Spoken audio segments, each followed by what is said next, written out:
Good morning, everyone. Welcome again to a Changing the Way We Work community of practice. My name is Ali Damji, and I'm a family doc from the Credit Valley Family Health Team, and I'll be your moderator for today's session. It's a really exciting one, taking place on Halloween as well as on Game 6 day. So, a lot of exciting stuff happening today, and we're really excited about today's session, which is going to be focusing on an infectious disease update and the new aneurysm screening program. I'll turn things over to Jobin, the OCFP president, to welcome you all to the session. Thanks so much, Ali. Welcome, everybody. And I'm sure I won't be the last person to say it, but go Jays go. Next slide, please. So we have a really great session for you, and we're really excited to have our talk. One of the big things we wanted to make sure we tell everybody is, as you might remember from before, this is a session that's Pro accredited, and in addition, we will ensure that we provide you with the slides. Next slide. If you are watching this as a recording, you still can receive the credits. Please remember to do the self-learning program. It only takes about a minute, and you can capture your credits that way. Next slide. With that, I'll move to the land acknowledgement. We acknowledge that the lands on which we are hosting this meeting include the traditional territories of many nations. The OCFP and DFCM recognizes the many injustices experienced by the Indigenous peoples of what we now call Canada continue to affect their health and well-being. The OCFP and DFCM respects that the Indigenous people have rich cultural and traditional practices that have been known to improve health outcomes. I invite all of us to reflect on the territories you are calling in from as we commit ourselves to gaining knowledge, forging a new culturally safe relationship, and contributing to reconciliation. With that, I welcome everybody, and I hand it back to you, Ali.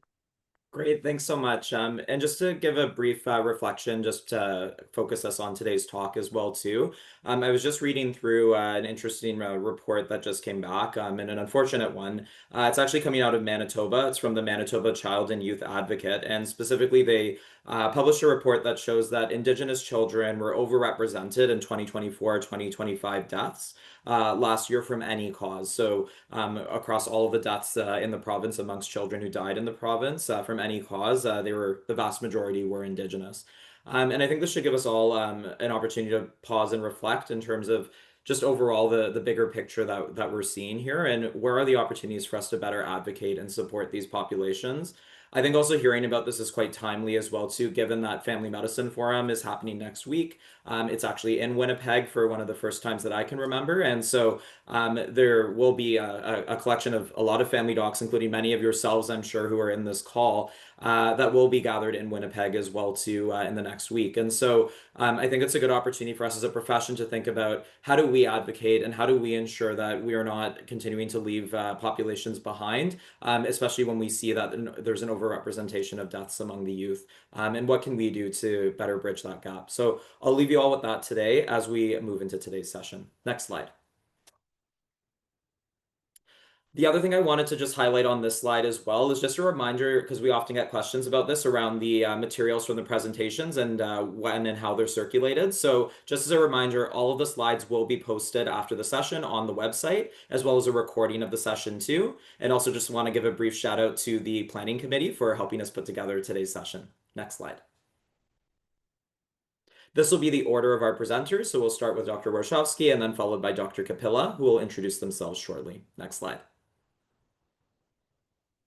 So over to you, Dan. That was very short, Ali. Hi, everybody. Daniel Warshafsky. I'm one of the Associate Chief Medical Officers of Health in Ontario, and excited to be here on a very exciting day. So thanks for having me, everybody. Nothing to declare. So. Awesome. Thanks. And over to you, Varun. Good morning, everyone. I'm Varun Kapila. I'm one of the vascular surgeons at William Osler, and today representing Ontario Health as the provincial lead for vascular here in the province, and also an associate medical director at Criticall Ontario. And and the only is to declare the OCFP support. That's all. Thank you. Thank you so much. Next slide. Over to you, Jobin. Thanks so much, Ali. And hi, everybody. Jobin Varughese, family physician and president of the Ontario College of Family Physicians. Also, I serve as the interim assistant dean of primary care education at TMU School of Medicine. Awesome. For myself, I'm a family doc. I also hold different leadership roles and different hats, many of which are up there on the slide there. I do receive honoraria for some of these roles. The GSK one I'll highlight was just a one-time thing that happened about a year or two ago, so hopefully I'll be able to take that off soon. And then the advisory boards, none of them pose a conflict for today's session. Next slide. So in terms of how to participate, so all questions should be asked with the Q&A function as a reminder to everyone. So please post your questions in the Q&A, not the chat, because those aren't tracked as well as the ones in the Q&A. And before you post a question, please take a look at what's already been asked and upvote other people's questions, because the most upvoted ones will be the ones that I will ask. And for the chat box, please use that for networking purposes only. Next slide.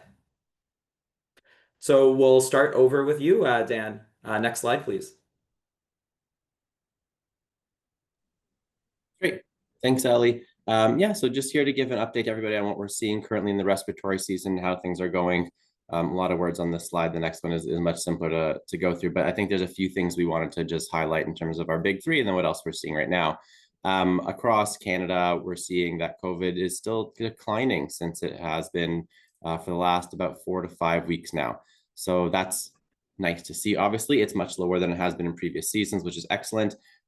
We did see a similar sort of picture last year where it declined until middle to late October and then went back up again. So it's hard to say still for COVID exactly what's going to happen, but right now it's relatively low as all things considered.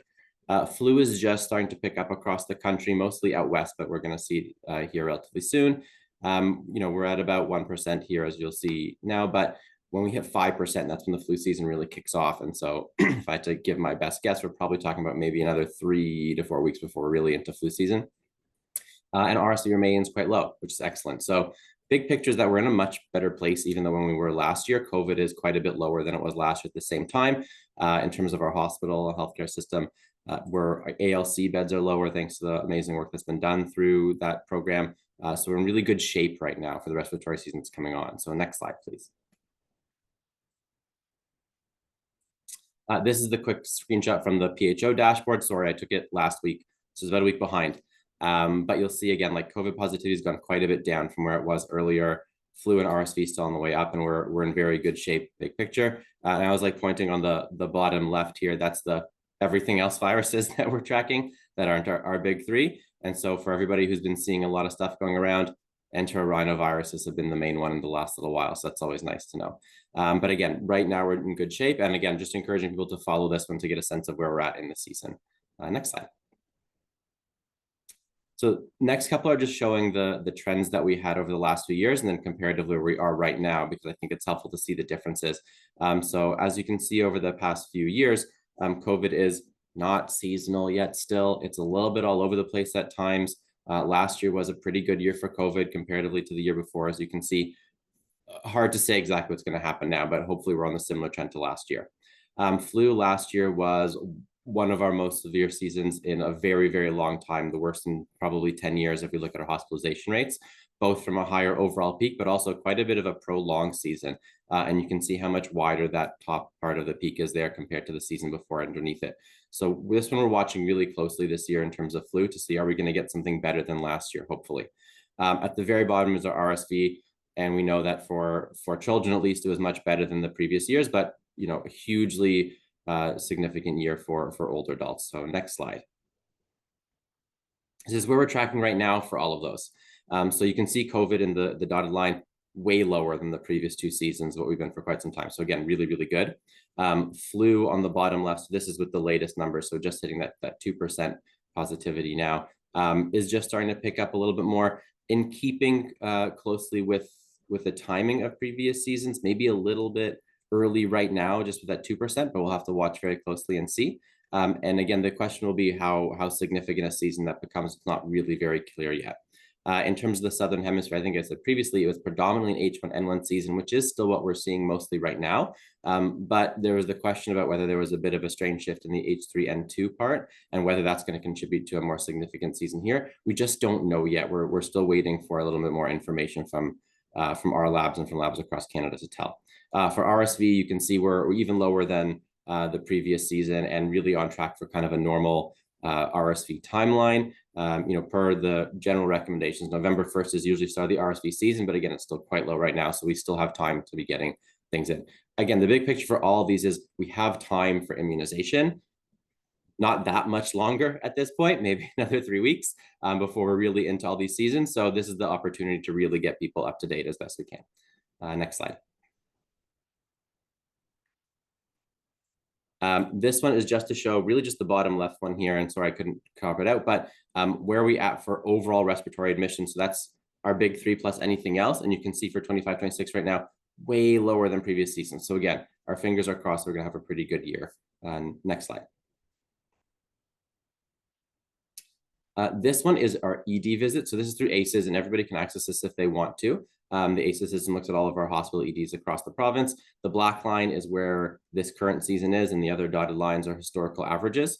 And you can see that we're, again, doing quite well in terms of overall. Again, these are broad respiratory presentations that we're seeing. So really good at this point in terms of where we're at in the season. Next slide. So this is a couple slides here. This is some of the modeling that's been done through Ontario Health, and I think is really helpful to share in terms of the benefits of our immunization program. So this first one's looking at last year, and essentially, if we hadn't had Beyfortus and Aneurysm last year, what would we have seen in terms of our RSV program? And so it shows you the drop here, and it doesn't look huge on the slide, but this is the difference between like quite a few, like hundreds of hospital visits.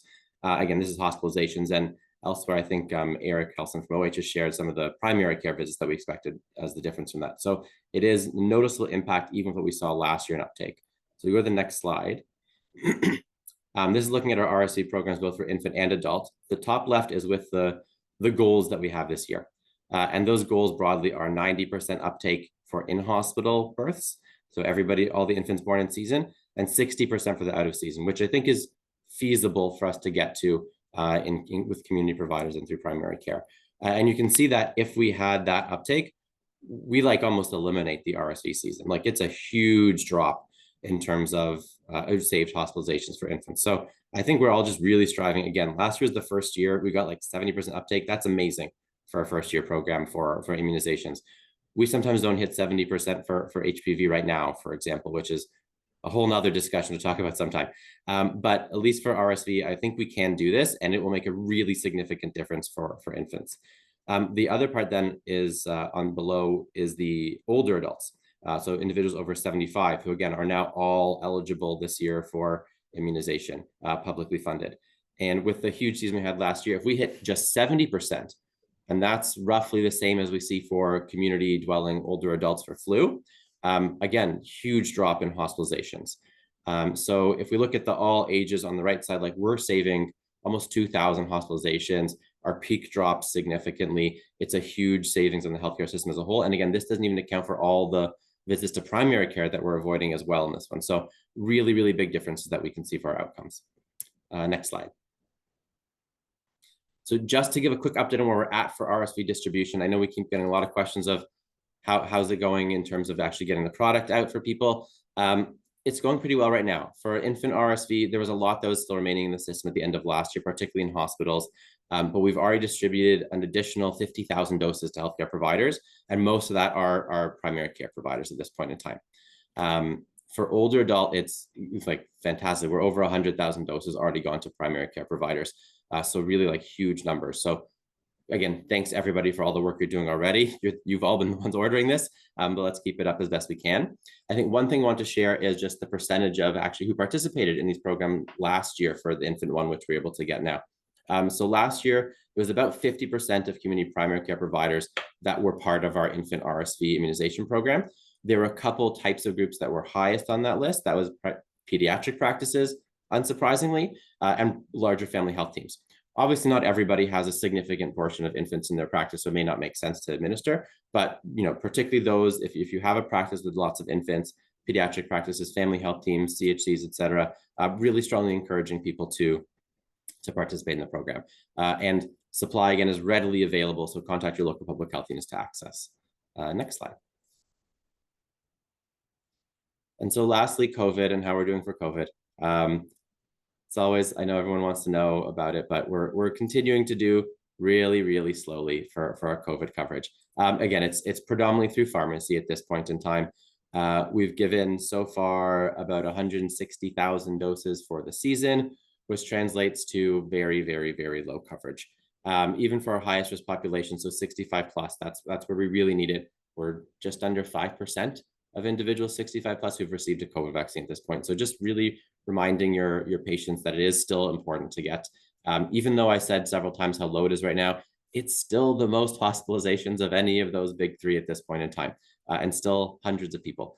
So it does make a really big difference. So really encouraging people to remind patients about it. Next slide, please. And this is for our, again, our highest risk groups. This is long-term care and retirement home, long-term care on the top, retirement home, a little bit better than the general population.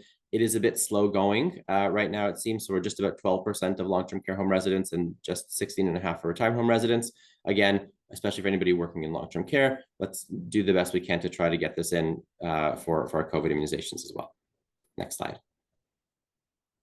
Okay, so switching over to just an update on the CEP seasonal preparedness guide we've mentioned before. The next sections are live. So that's everything you need to know about respiratory immunization, seasonal, as well as their practice management section. And I have just a couple screenshots of it coming up to show people. I'm not going to read through them, but we can go to the next slide. Just to show an example of this is the kind of stuff that's in here. Lots of links and resources, like really helpful tips and strategies about reaching patients, patient communication, IPAC. And if you go to the next slide, please. Teamwork, team flow strategies, how to get things in place within the practice. So really, really helpful practical information that's been put together working with primary care providers on the ground. So again, just encouraging people to take a look at that one. Next slide. A reminder here about the supply portal, because I think after the last time I got so many questions, people still weren't clear. So Supply Ontario still has their supply portal available. You can get tests, PPE, vaccine supplies, cleaning products, everything is available to primary care providers at no cost through that portal. You just have to sign up and log in. All the links are here. Definitely check it out. If they don't have the exact product you need, you can still request it, even if it's not the exact right one that you're using regularly. And it's something that they'll do their best to source for you. But for most of the standard stuff that we're using, Supply Ontario has it readily available. Next slide. And just finally, the quick reminders about Paxlovid and testing access. So again, it's still test to treat for COVID broadly, really just testing individuals who are eligible for treatment. Paxlovid is still under ODB coverage. And so just using those limited use codes, and anybody who's on ODB is able to access it. And then there's Trillium and other programs if they aren't on ODB.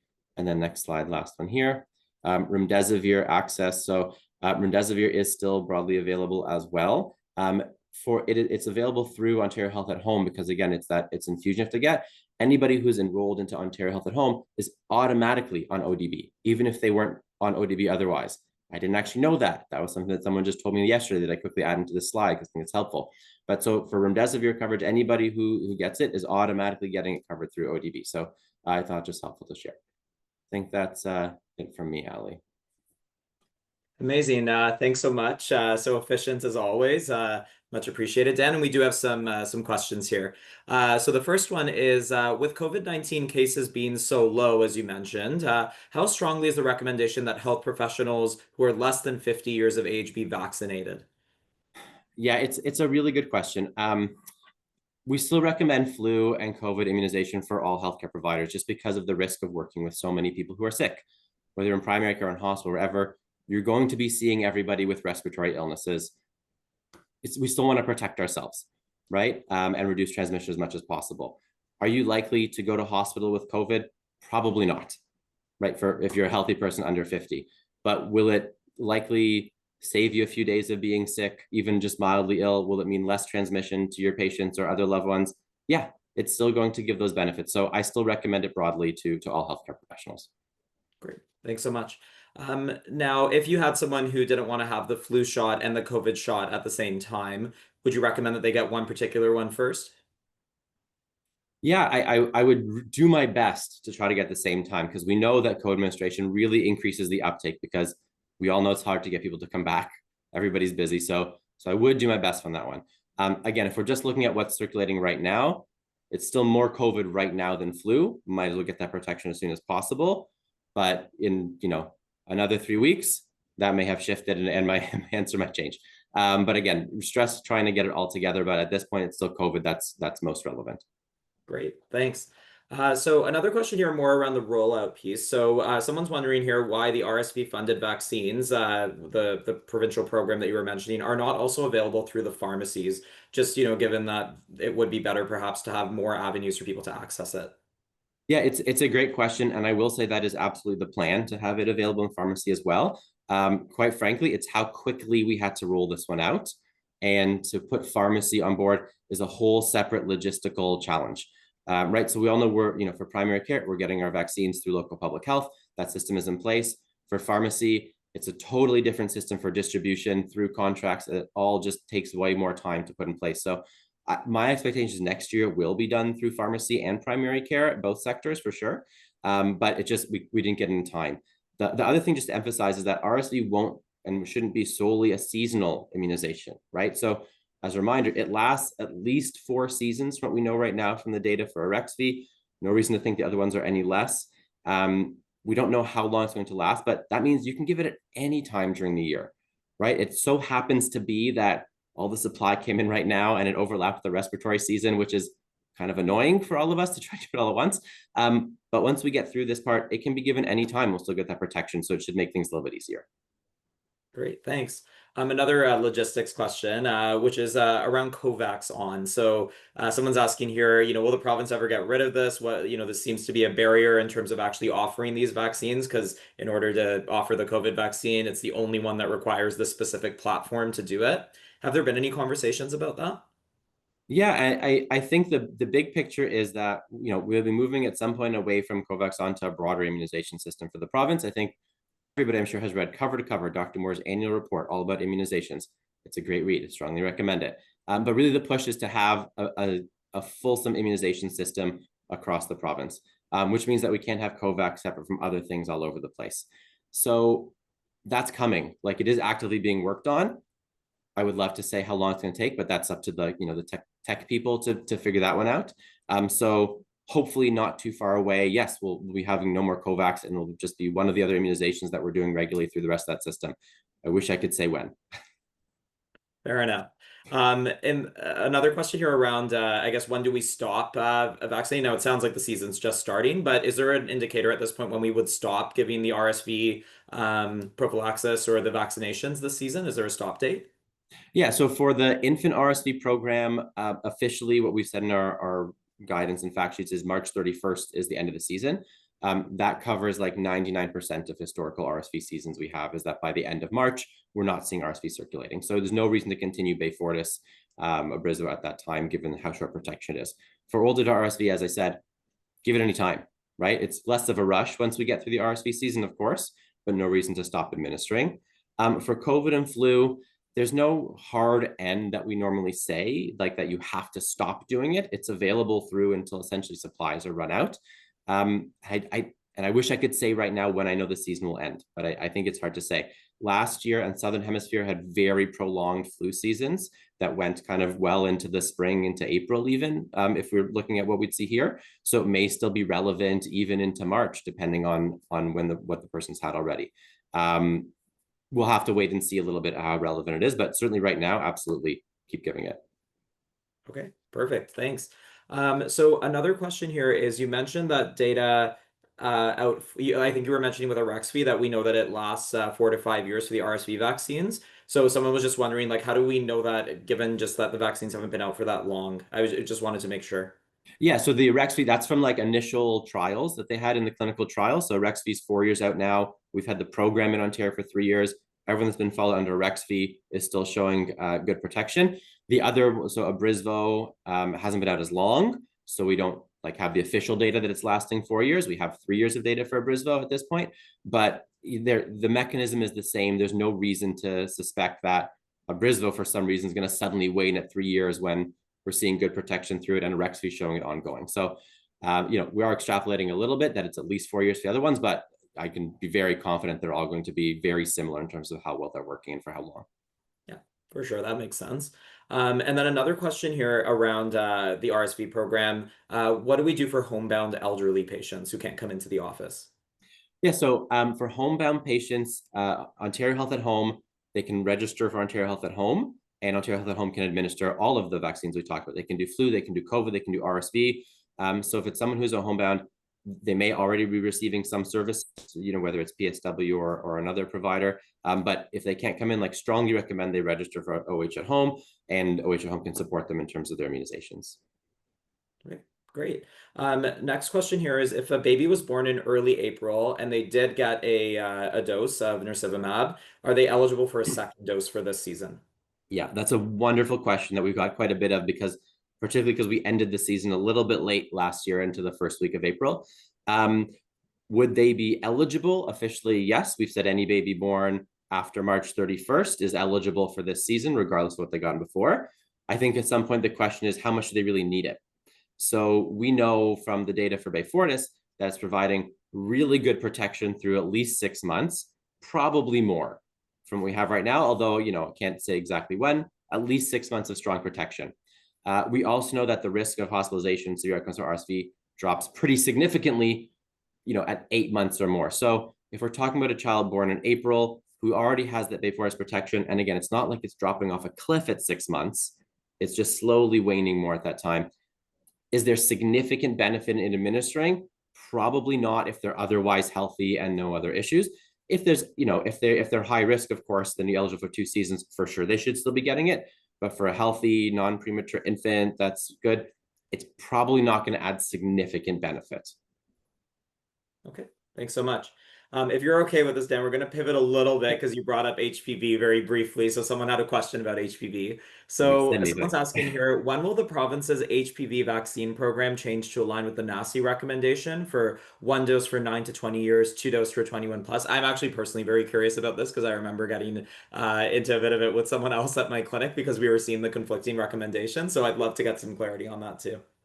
Excellent question. So it's something we're working on right now. Obviously, shifting that takes quite a bit of time in terms of talking about making those changes. And I know that it seems like we just changed the numbers on the thing and it's fast, but there's again the whole back in terms of supply and everything that has to be put together to make that work out well. The other thing is obviously NACI also recommended some expansion of our program to a whole bunch of other eligible populations, and we would really want to do that at the same time. So my fingers are crossed that it's something we can do for hopefully like next school year. We'll know more about that as we get probably closer into the spring of this year, because any later than that, and no one will be prepared in time for it. But I'm really hoping it's a next year thing that we get to. Awesome, thanks. So this one's a bit more practical. So someone's asking here about how to address parents' concerns regarding the safety of Beyfortus in newborns. Yeah, I think there's a lot we can address. So again, this product has been used now on many millions of children globally. Right, so Canada was at least a year behind European jurisdictions in administering infant programs. So we had a full year of data of millions of infants in Europe who received it, and the safety held up fantastically, like same as the clinical trials. If they want even more recent and more local data, Canvas, which is the consortium in Canada that does research on active surveillance and safety, they recently published the data from just our last season in Canada. It's mostly Quebec infants, but it contains some in Ontario and Nova Scotia, I think, as well. But it, again, just replicated the side effect profile of the clinical trial. So we have a lot of data, including local Canadian data, demonstrating how safe the products are. So I think like reinforcing that this isn't like some newfangled thing that we're suddenly throwing kids. It's now multiple years it's been used on millions of infants, and we have not seen anything in terms of significant adverse events. Thanks. I think that's such a great summary, Dan, and it's validating for me too, because I was mentioning in the chat too that very recently, just a few days ago, I was having a very similar conversation about this, and that's exactly what I said was around how it was used on millions of children, talking about the European rollout, and the parents actually did agree. And I think the key factor too for everyone here is just not to forget the importance of the trust factor, because they had heard that information numerous times from other health professionals, but they even told me that it's because you're saying it too, and like now that makes it true. So it just shows that value of having a family doctor that knows the family well and was able to convince them in that situation. So definitely take the time. I know these discussions take a while though, so it's challenging. I was fortunate that that person was the last person in my afternoon, so I ended up spending a lot more time with them to go through everything.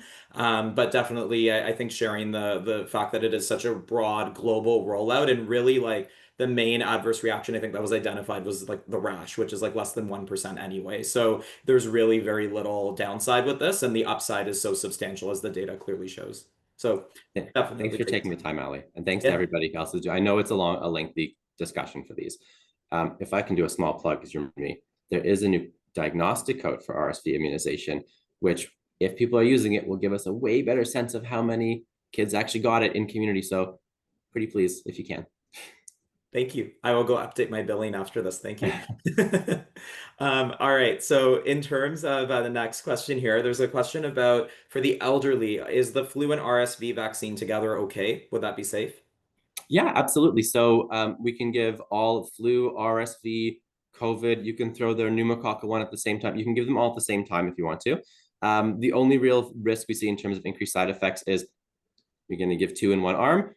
It makes it a little bit more sore afterwards, of course, because you've gotten 2 immunizations instead of 1. But we don't see any increase in terms of risk of significant adverse events or serious adverse events. So absolutely do it if you can, and no concerns with that. Okay. And then another question here, if someone was ill with a COVID-like illness, I guess the challenge is we can't always test for it to know for sure if it was COVID. Should they still get a COVID shot now, or do we assume that it's COVID, space it out? What's the recommendation?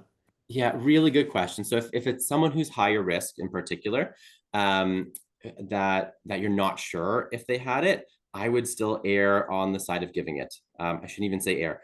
I would give it, because you don't know for sure it was COVID or not. They're absolutely going to be higher risk for COVID, and you want to make sure they have the protection. If it's someone who's younger, healthy, less likely to have issues, it's probably worth a little more discussion with them of like, yeah, COVID has been circling a lot right now, more than other things. Maybe it was COVID. You talk about it a bit more because this, the obvious benefits aren't there in the same way. But for anybody who's higher risk, any healthcare provider, I would just do it if you're not sure, because we want to make sure you have the protection. Okay. I saw all the chat things, but I'll find oh, good. Someone found the bulletin already. Yeah, I see it. Yeah, perfect. Thank you so much. I should have had it in the slides. This is why it's so great having this community of practice. It's amazing. Thank you all so much, because you do help us as well with the content. So just for people listening in, the diagnosis code is 489, and the billing code itself is G538 if you're providing that in the office, which I hope you are. All right. So I think I'm going to actually turn things over to our next speaker, just so that way we have a good balance of the 2 sessions. But thanks everyone for your questions. And Dan, feel free to also type answers as well too, and then we can always circle back to highlight the key things there. All right. So with that, I'm going to bring up Varun, and we'll get his slides going. Perfect. Thanks. Welcome. Perfect. Thanks, Ali, and thank you to everyone on, and thanks to Dan. I learned a lot on that last chat. So it's a privilege. My name is Varun. I'm the Provincial Clinical Lead for Vascular at Ontario Health and an Associate Medical Director at Criticall Ontario and a practicing vascular surgeon. I wanted to thank 2 important colleagues who helped in the creation of this. This was a co-design with primary care and diagnostic imaging at Ontario Health. So special thank you to Elizabeth Mugga and to Dr. Julian Dobronovsky. This would not be possible without their support. Now, I want to open up with a story that hopefully people can recall when we start talking about the importance of what we're talking about today. So this is a story about a 73-year-old gentleman, true story, who had his colonoscopy. Thankfully, it was negative. He was assessed for his prostate. Thankfully, all was well. And about 3 months after his colonoscopy, he presented to our emergency department in cardiac arrest. And unfortunately, at the time, he was diagnosed with a ruptured abdominal aortic aneurysm. And for those, I'm sure that these types of stories may ring clear. We still have about 20,000 aneurysms diagnosed across Canada per year. If a patient is going to rupture, it's about a 90% mortality. And we'll go to the next slide. This is that patient. This is Mr. McCauley, who thankfully we were able to save when he had presented with a cardiac arrest, despite all the odds against him. And as I mentioned, 20,000 Canadians every year are diagnosed with an aneurysm, and almost 100% of patients who present with a rupture to our emergency departments never knew that they had an aneurysm. That is despite randomized control trials that were done about 20 years ago, and guidelines that were initially published in Canada in 2007, and some more that I will talk about in a few slides. And an abdominal aortic aneurysm was a bulge of that abdominal aorta measuring more than 3 centimeters. And in general, for men and women, it ranges between 1 to 8%, depending on age and risk factors. Next slide. So what is our goal? Well, our goal with this is to provide the first provincial-based screening program for aneurysms of its kind anywhere in Canada. The idea is that we would provide men and women aged 65 to 80 a 10-minute, once-in-a-lifetime ultrasound. And the idea is very simple. We want to provide that access to AAA screening. It is evidence-based that it will reduce aneurysm ruptures by finding them early. Now, for those that have seen an aneurysm rupture, they typically are in hospital for sometimes weeks, sometimes even months. In general, they require massive transfusion. The mortality, even though it's 90% for all patients, by the time they get to a surgeon, it's about 50-50. For one specific patient like Mr. McCauley, he is an example of a patient that required multiple weeks in the hospital, massive transfusion, all of which could have been found from a 10-minute ultrasound. Now, the idea is that we want to shift towards planned care and away from the crisis care. When he had presented to our emergency department, it was almost all hands on deck phenomena requiring multiple emergency physicians, even the intensive care specialist, to save his life. The evidence is also clear that it reduces all-cause mortality and aneurysm-specific mortality. So in other words, a 10-minute ultrasound can save a life. Next slide. So as of September the 9th, the Minister of Health had announced the AAA program is now live. I want to acknowledge the fact that the idea here is to find the careful balance. We recognize the pressures on primary care and all of the wonderful primary care specialists across Ontario. But then we also recognize the careful balance for patients like Mr. McCauley who require this type of screening. So how do we achieve that? And I'll be talking about that shortly. On this slide is an example of the letter that Ontario Health will be sending to men and women. It is a phased approach, which I'll also talk about, which will help us strike that appropriate balance. And some of the positive news pieces that were shared once this was released. Next slide. So intentionally for phase one, the idea was that we want to ensure that we do not want to overburden the primary care system and our primary care specialists. So in order to do that, we wanted to identify just a very small cohort for our phase one approach. So this is super important. Instead of doing 65 to 80 men and women, for phase one, which is now, we are only sending letters to 65 to patients who are turning 65 in their birth month, meaning that if your birthday is in November, and so this month, or this upcoming month, and you are turning 65, then you will get a letter. If you're turning 65 in December, you will not. In other words, we're having a very small cohort to minimize that burden on your practice, and we want to ensure that we have it right. And it provides us an opportunity to do this wonderful education roadshow to hear back from primary care specialists to say, is this working? Is it not? How can we do better? So patients will get a letter informing them of their screen eligibility. And if they have had previous screening or if they are not eligible, then they will not. And then they will go to their local regional diagnostic facility to get their limited abdominal ultrasound. Limited abdominal ultrasound. This is important because many of the questions are like, what happens if they have incidental findings? As part of pre-work to this, we were very specific to the field, to all of the ultrasound facilities, that it is a 10-minute ultrasound. You do not look at any of the hollow viscous or solid organs, only focusing on the aorta, such that you will not hopefully find any incidental findings that require additional testing. And so that is phase one. So it's intentionally limited by design to ensure that we can get this right. We are not going to be changing any existing processes to make sure that is as seamless as possible. And for many that are asking, this is already supposed to be happening in the system, but for the various reasons and all of the pressures, we want to be able to support you by ensuring that we can get to patients to improve your screening practices to help patients like Mr. McCauley from presenting with ruptures. Next slide. So the other thing that we did as important pre-work is that we were asked 3 questions routinely by many of the primary care specialists and diagnostic imaging specialists. They said, how is this going to affect my practice? I'm already busy. I don't have time to do this. So as part of our stewardship to the system, we wanted to ensure what is the impact on primary care? The second question is, well, I'm having challenging getting diagnostic imaging in my region.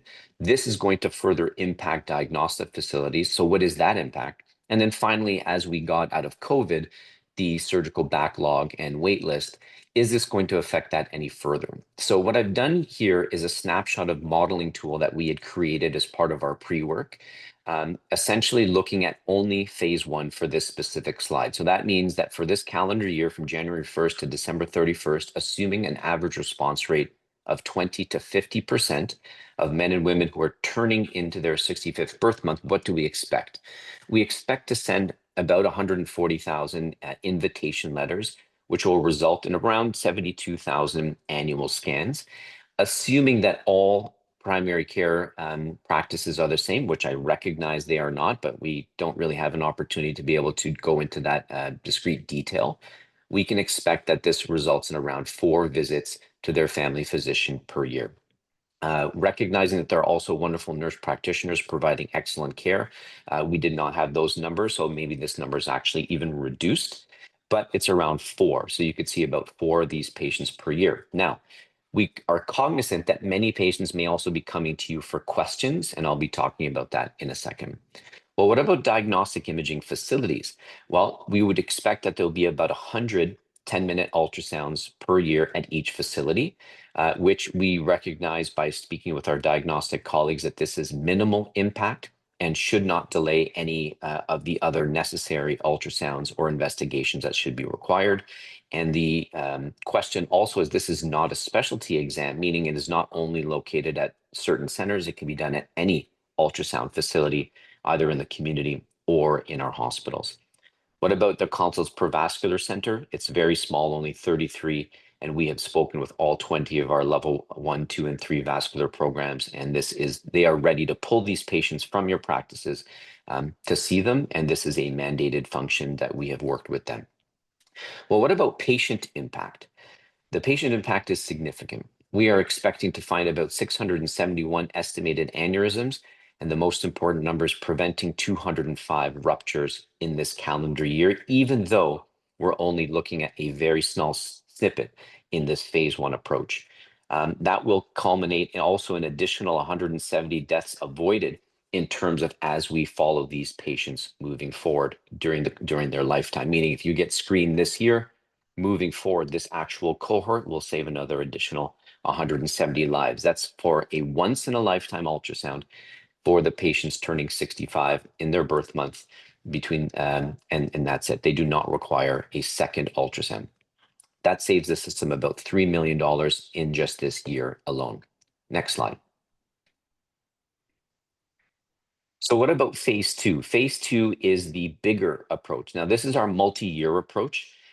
Very specific that this is not employed yet because we need to ensure that we are speaking with our primary care specialists and say, hey, do we have this right? So you would expect that we would come back to forums like this to ask the question, how has this impacted your practice? What could we do better? How are we planning to do better? Because we understand there are many patients that are unattached. We understand that there's innovation and tech design that we could leverage. And there's also opportunities for us to track data to ensure that we can reach out to our equity deserving population or those that are geographically disparate who may not be able to access. So how are we planning to do that? So in our phase 2 approach, which is not yet, they will be 65 to 80, all men, all women, and that includes equity deserving communities. They will be invited to get through a letter, or they will have the option for self-referral. This is what we heard from primary care specialists as part of the pre-work. This was a critical dependency in order to have thorough design success. So that's what we're working on now. Some people say, well, why don't we roll this out right at the start? It is very challenging for us to be able to do self-referral because it requires legislative change and that requires time. So what we wanted to do was not have patients benefiting from this, and therefore starting off with a small cohort while actively working in parallel for the self-referral. Then we would move forward on to get screening. We are also working with my practice and the Indigenous community health reports to ensure that we can notify directly patients and providers to ensure that this works with your EMR. So then they get automatically updated in terms of notification to ping, because we understand that that is supportive as well. We also are strategically investing in mobile screening units. That means that taking advantage of the cancer screening bus to put on an ultrasound. So when we go to remote communities, including the equity deserving communities or Indigenous communities, that we will now be available on those buses as part of the phase 2 to get ultrasounds to patients in those locations that traditionally are difficult to access, whether it's primary care specialty or diagnostic facilities. We also are investing in a care coordinator, because what we do not want is for you and your busy practices to be answering questions that we can take on. And by we, I mean the OH contact center. So that we will have a care coordinator that will be employed full-time to be able to address this, answer the questions, and then direct patients accordingly. And then the final thing is that we currently do not have a public awareness campaign on purpose. What we did not want to do was stir up concerns and then have people unnecessarily coming to see your office for these questions. So in order to minimize some of that, that patient level anxiety, not only is the wording on the letters made such that they are purposely designed to avoid that, but we are holding on a public awareness campaign until we have these supports in place to support your practices. Next slide. So this was a balance, as we have here on the slide. We want to avoid the excess stresses on your practices, but at the same time, we want to save lives, like the patients like Mr. McCauley. So we have a few different options of how we're doing that. First is the partner engagement, exactly conversations like this. We are also meeting with many of our OH primary care regional tables. So for many, I may have already met you and or plan to be speaking with you the next few weeks. And also to ensure that that partner engagement is routine and repetitive, such that as you start to get questions, we are there for you to support you. The second question is co-design. Again, as mentioned, that we have really been active in the co-design and working with PCC, the primary care regional tables, OPCLT, and under the stewardship of Dr. Elizabeth Mugga and her wonderful team, the diagnostic imaging team at Ontario Health, plus all of the IHCHCs across Ontario, and our 20 wonderful vascular programs as well. We're working with the Ontario Health Indigenous Health Units to ensure that we are cognizant of some of the healthcare burdens that we can try to address when possible, as well as strong collaborations through conversations like this. We also have many champions from primary care specialists that have purposely stood up and told us stories about patients of theirs that have had a rupture and how we can do better by some of these patients by speaking about this more. And then also in terms of communication, we have plain language correspondence to help support this, as well as focusing on other equity opportunities to ensure that the patients that need to have access to this are supported. Next slide.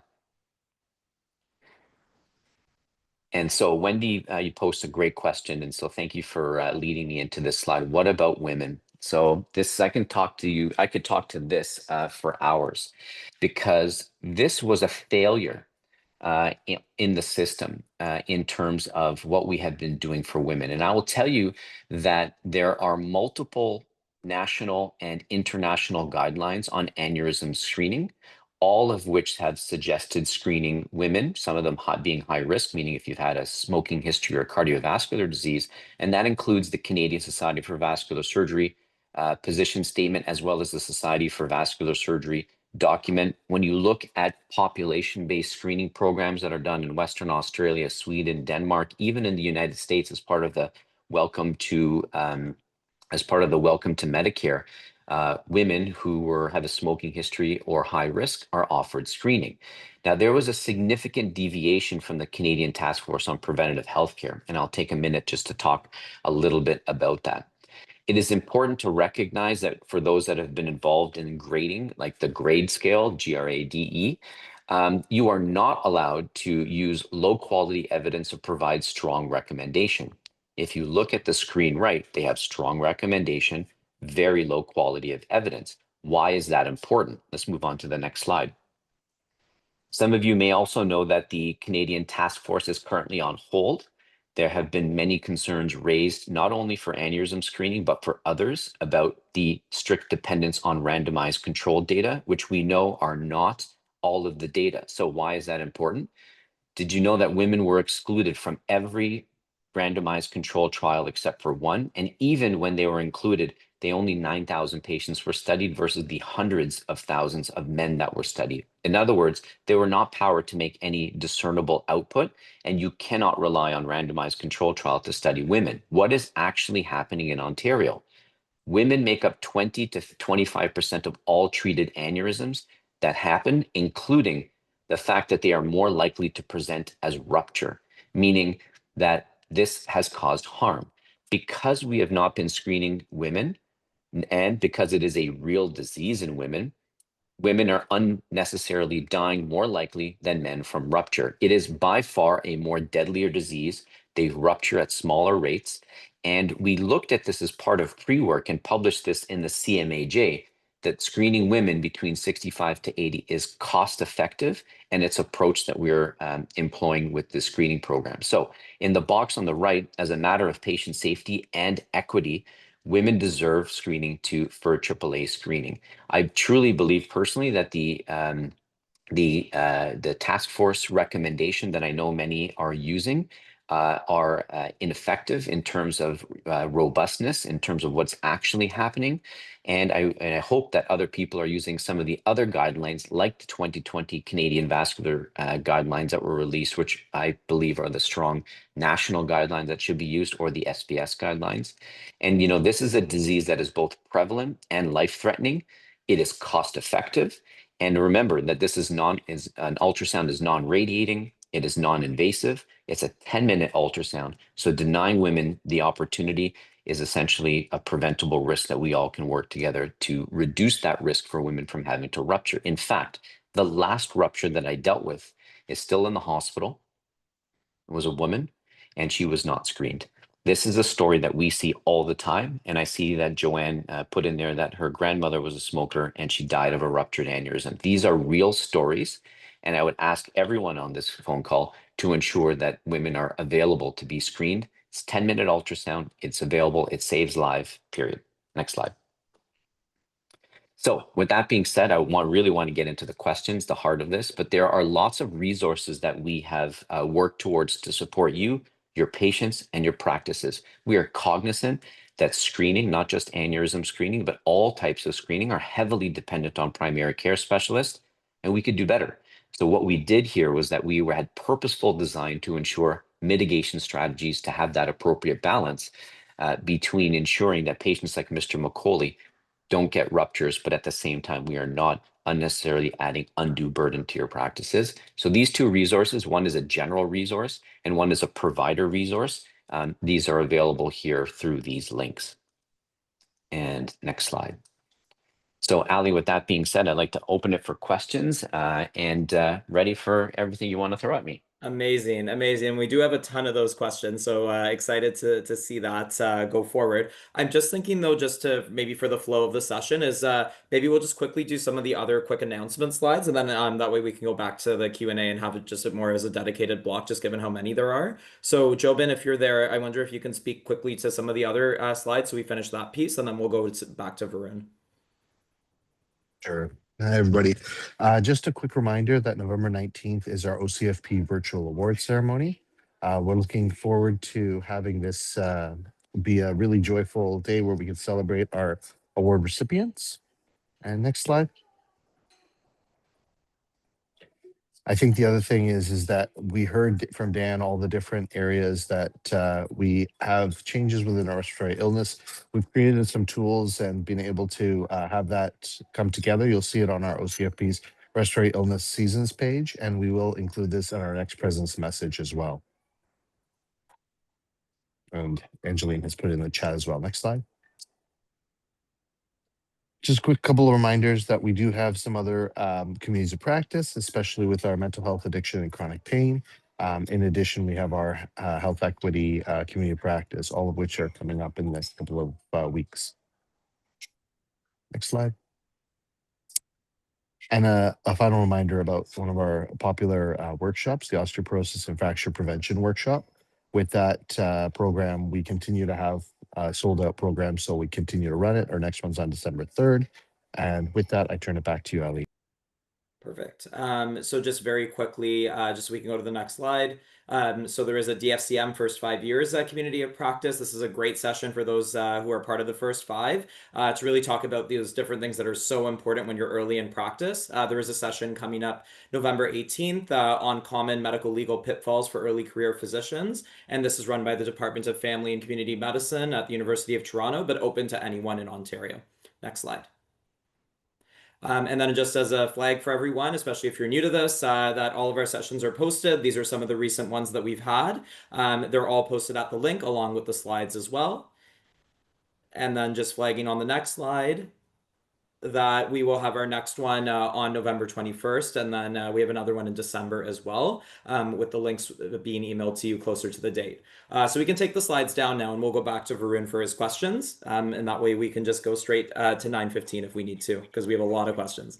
So the first question here is really, and it's a popular one because I see it multiple times here in the Q&A, is if someone's already had an abdominal ultrasound for another reason in this age group and that ultrasound commented on the aorta, do they still need to have a dedicated scan then?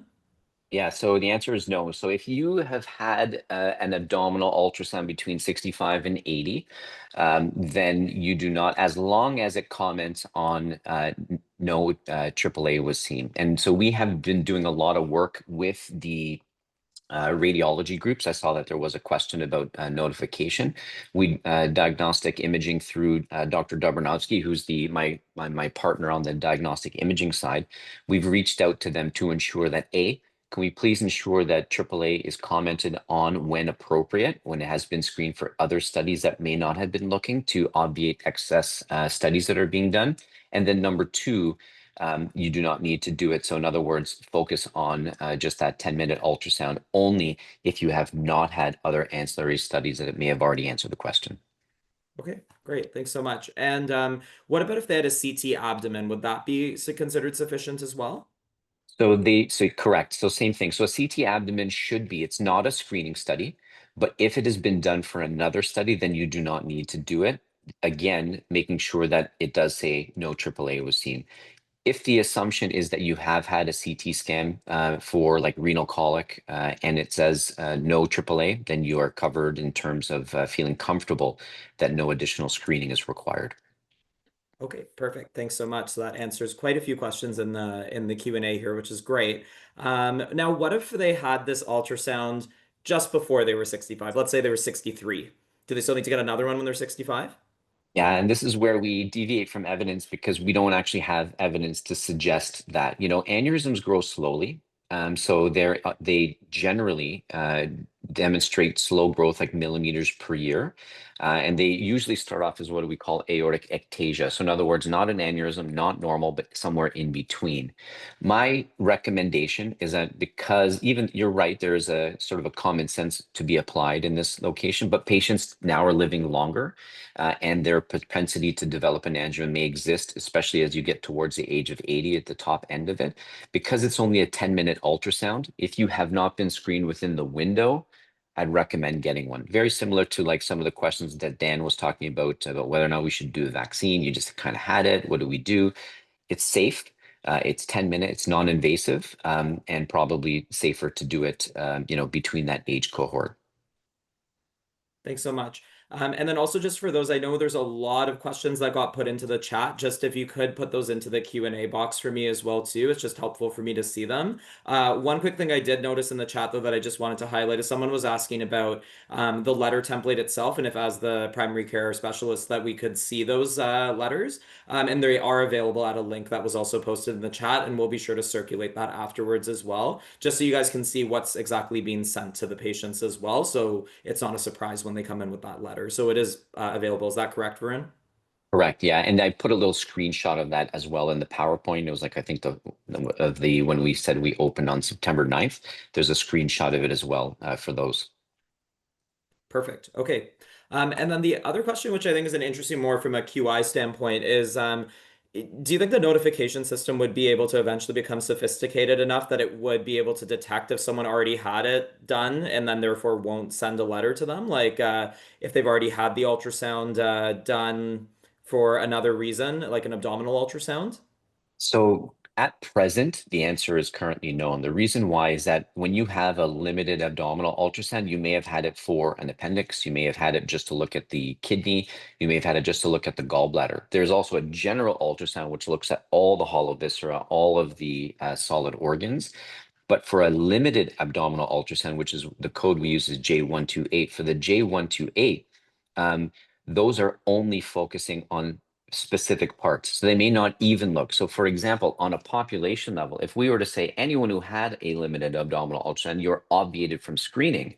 The problem is that many patients who only had an appendix or a gallbladder assessment would unintendedly be removed from the benefits of screening. So the answer is no. However, this is something that we are trying to answer. So how are we doing that? We are purposely trying to change the J128 to, for example, another different code, like a J129, for example, such that we will now be able in Ontario, which we currently are not able to, but the goal would be then we would be able to say, oh, Mr. Smith has had a AAA screening, a J129, and now we don't need to screen them. That's where we need to move the system. The problem is that there's multiple hurdles that we would need to cross to do that, but we're actively trying to do that now. So my hope is that in the near future, we would have that code to be able to answer that question that you're raising. I see. Okay. And again, that kind of goes back a bit to the RSV stuff too, right? Around why do we have so many codes and why are they so specific? But I think this highlights that need because, as you said, then we actually have some data that comes back in terms of what care was provided. So, really, really helpful context there.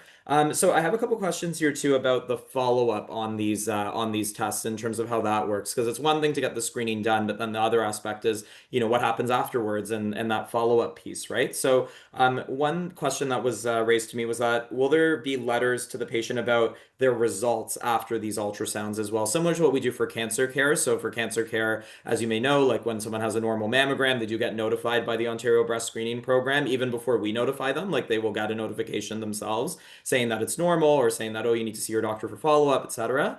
Is there going to be anything like that for this program? Will, let's say if they don't need surgery, will there be recommendations communicated to the patient around how often they need to get their ultrasounds done so they can monitor their abdominal aorta? Anything like that? Well, great question. So the answer is yes to all of those fronts. So as part of our phase 2 work, we are going to learn and benefit from the experience of the cancer screening programs and have patient level correspondence. That is not available yet because the problem is we need to be able to link what an ultrasound has shown to a patient so then they can get the appropriate letter. That's part of our phase 2 expansion that we're currently working on as part of like self-referral and all of that other work. So not yet. But yes, that's what we're working towards. So that's number one. Number two is because we have this phenomenal partnership with diagnostic imaging, the goal is that we will then, if a patient does have an aneurysm, to have standard sort of recommendations, almost like a BI-RAD system. Like this is what we found, this what needs to be done. So that is work that is currently underway. And the third thing as well is that there are 20 vascular programs across Ontario and across the 6 OH regions. And they are actively going to be involved. So if you have an aneurysm, to be able to refer them and them also to be able to help direct you in terms of surveillance or even taking over surveillance for you, depending on the size of the aneurysm, et cetera. So all of those things are currently underway to be able to solve that question that you asked. Amazing. And that was going to be my follow-up question just around the referral piece, because as I'm sure you're probably aware of too, that it can sometimes be a nightmare in terms of getting the patients the care that they sometimes need, or getting them on into specialized care too, just because of wait lists and challenges. So it sounds like there would be some sort of centralized system eventually where that would be a bit more seamless, kind of similar to colonoscopy after a positive fecal test, where oftentimes we'll have sort of a centralized place to refer those screen positive patients. So it sounds like something similar might happen in the vascular world too. Yeah, exactly. So we are currently working on, there's multiple other side projects. One of them is through Amplify Care to do a standardized e-referral to vascular. So one of that part will be AAA, found through the AAA screening program. You can put in the size right on there. It will give you some information like click on here, provide information to the provider, but also then direct the referral to a central repository to go to the appropriate vascular specialist. So that will occur. Okay, excellent. And then I guess another follow-up question that's come to is on just what we were talking about is that, with the current state right now, it sounds like these guidelines on follow-up are being created, which is great. But what do we do right now, right? Like if I'm sending a patient right now and trying to be proactive with the screening, do we have guidance centrally from the province that we can follow in terms of how frequently these ultrasounds need to be done? Like when do I need to refer them, et cetera? Yeah, absolutely wonderful question. So I'll take a few minutes just to talk about that. So if you have an aneurysm that is, 3 centimeters, remember when we repair them in men, it's 5.5 centimeters, and in women, it's 5 centimeters. So when we are close to 3 centimeters, remember that aneurysms only grow a few millimeters per year. They usually don't rapidly expand, meaning that if you have a 3 centimeter aneurysm, it is more likely than not that those aneurysms are going to be stable for the next few years, nothing to worry about, and they just need a follow-up ultrasound. So for aneurysms typically that are like between 3 to 4 centimeters, usually an ultrasound every year is totally safe. As aneurysms get larger, so do their propensity for that 1 millimeter to change to maybe 1 to 3 or even more millimeters per year. In other words, they tend to expand at slightly higher rates. So in general, what we suggest is that as they approach like 4 to 4.5 centimeters, usually then it's every 6 months. So that's it. And what I will do as part of this, Ali, is that I will send that sort of surveillance follow-up and ensure that that is posted so that we can also send that to everyone to ensure that we answer those questions. What about ectatic aortas? Because I saw there was a question from Alan about 2.5 to 3 centimeters, meaning you're not an aneurysm, but you're not normal. You're somewhere in between, almost what we call a pre-aneurysm. The beauty there is that it's an aneurysm follow-up ultrasound in 10 years. Very few of those patients will develop a rupture in their lifetime. However, there's a small cohort that is higher than the average patient population. So usually for 2.5 to 3, we suggest a follow-up ultrasound in 1 year. If you look at the resources that we provided, there is a flow chart. And in that flow chart, it does show that if you have 2.5 to 3 or an ectatic aorta, follow-up ultrasound in 10 years. But there's something else important that we need to consider.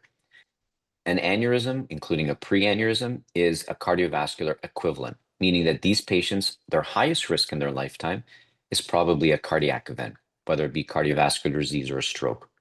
Meaning that it behooves all of us that when we find it, not just to focus on the aorta, but to look at them as a global cardiovascular patient. Has this patient been counseled on smoking cessation? Are we managing their blood pressure, cholesterol, etc.? And do they require any cardiovascular medical risk reduction as well? That's the conversation that we need to move to, because these are not existing in silos. These are, as we all know, a vascular patient, a cardiac patient, is a stroke patient, just seen at different times. And so the benefit of these patients is that when we identify them is, yeah, let's talk about their aneurysm, but let's also talk about them as a global cardiovascular patient and what can we do to risk reduce them, because that's probably one of the most important things that we can do for this patient population. Great.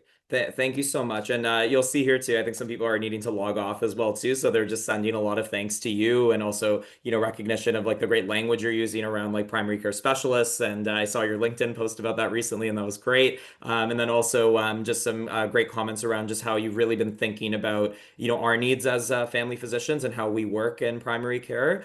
So just a lot of thanks for thinking about that as well. And also for that really helpful information that you just gave to us too. And would love to see the flow sheet because I think that would be very helpful from an education standpoint, just as we're trying to, work through this phased rollout. It'll be helpful to get those resources because, when we're screening, it's one thing, but as you pointed out, right, management is the whole other part of it. And we need to have both pieces together for this to work, like not just the screening, but also what do we do when we have the positive test, right? So that's really helpful. Thank you. Yeah. Yeah, and I might make a plug too that, it behooves us as a system to start really thinking about the future. Like innovation in terms of healthcare design cannot rely on just one team, right? It can't be all put on the shoulders of primary care.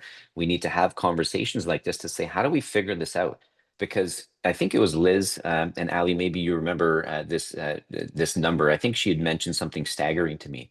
Like primary care, if they were to do all of the work in terms of screening and protocols and programs that are currently existing in Ontario, you'd have to work like 26 hours in a day to be able to do that. Like it's not achievable, it's not healthy. And so as part of this, what we really want to do is we want to make sure we have it right and then work towards a longer sustainable plan.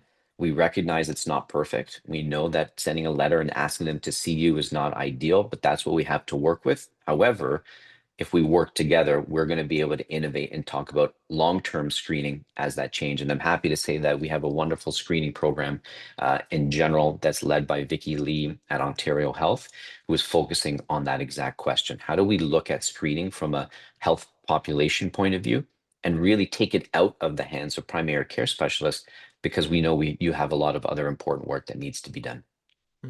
Definitely. And I think too, a lot of the sort of, aspects around like reminders and notifying and recalls and stuff too. I think also a big piece now that we've talked a lot at this community of practice about too is with AI as well too, right? And are there ways to automate these processes and use tools? And I wonder too if that's also on the radar. Yeah, absolutely. Like I think this is all part of that bigger question about like how do we actually do this as a system? Yeah, definitely.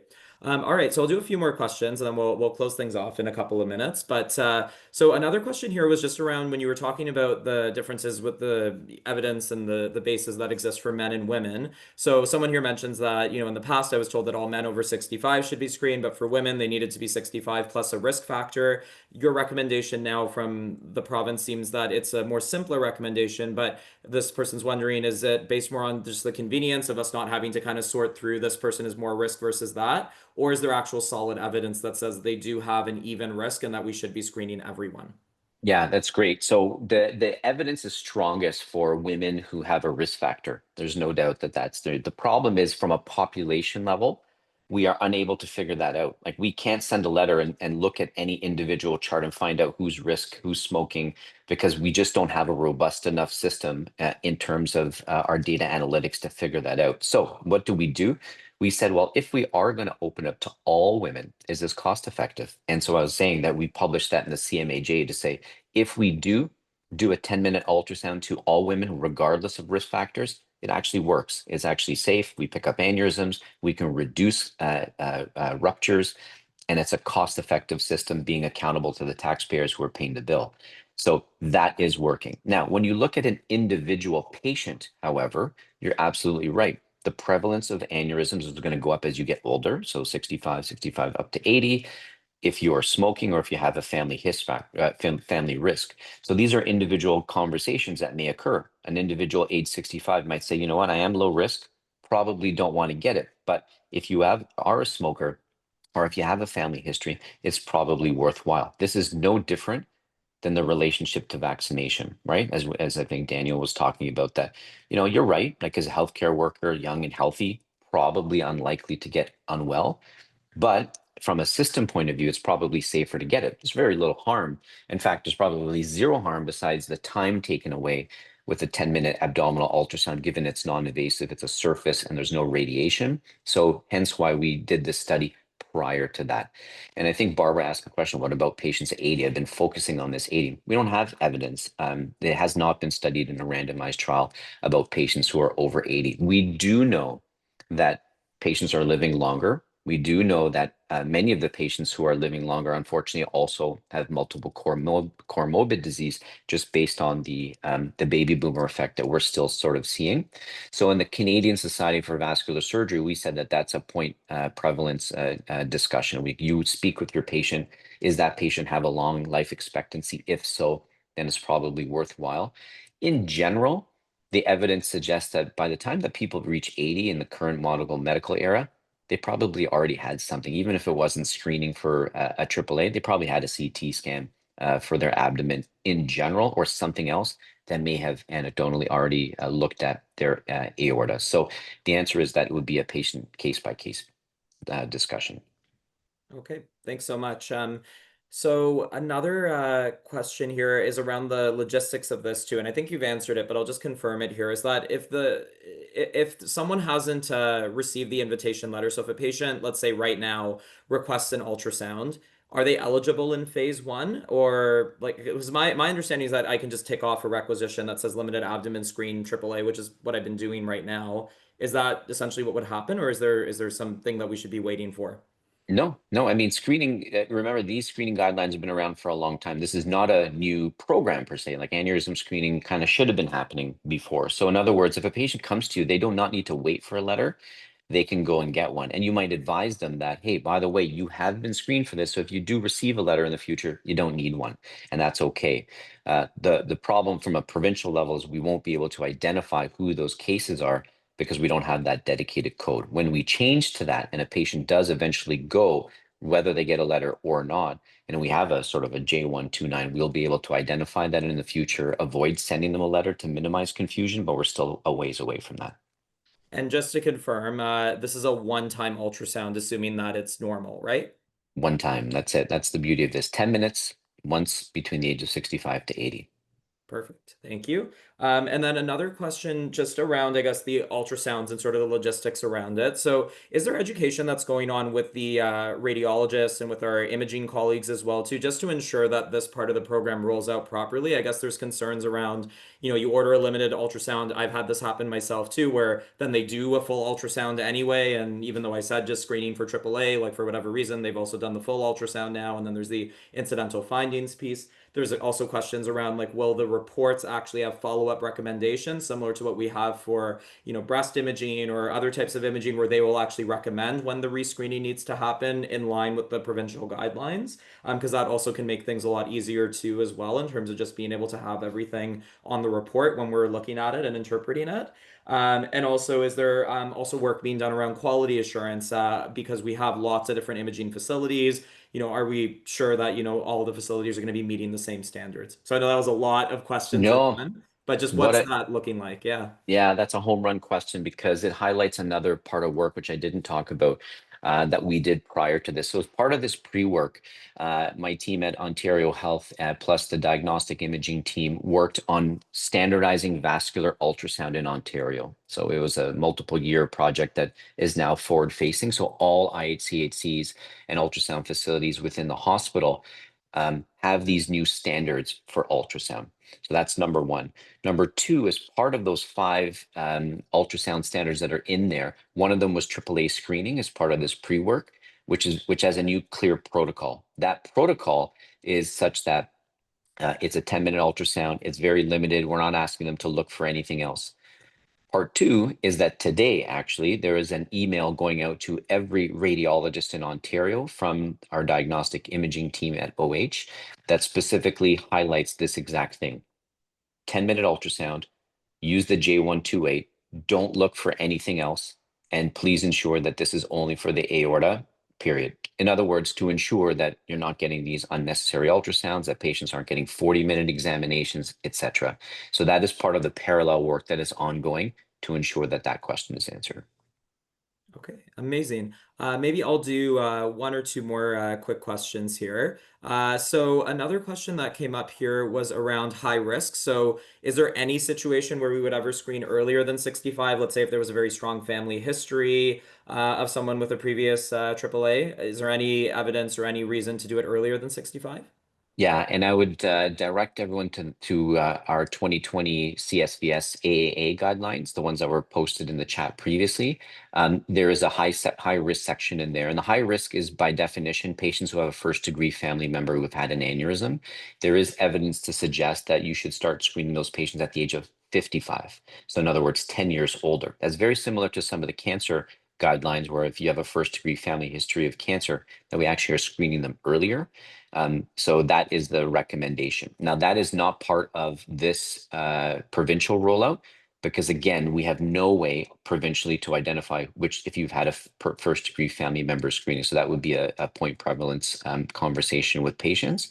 But if you have a patient in your office that has had a first degree family member that has had a documented abdominal aortic aneurysm, then yes, there's evidence to suggest doing it at 55. The question then becomes, what happens at 55? I do it, it's negative, then what? Well, then they're considered low risk. They enter the same 65 to 80 cohort and should be rescreened at the age of 65 to 80. That's where the asterisk with respect to repeating ultrasounds comes in. And I hope that answers that.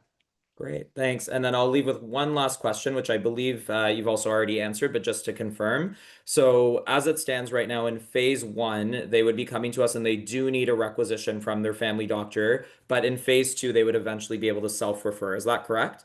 That's correct. Yeah. So just like OBSP, we would be following that process. We're not there yet, but that is the exact plan. Again, obviating the need to see primary care, and then the linkage with direct patient reporting. So like, in other words, the patient will receive the letter saying your ultrasound was negative, or you do have an aneurysm, and here's what you need to know about it, and here are the 20 vascular centers, etc.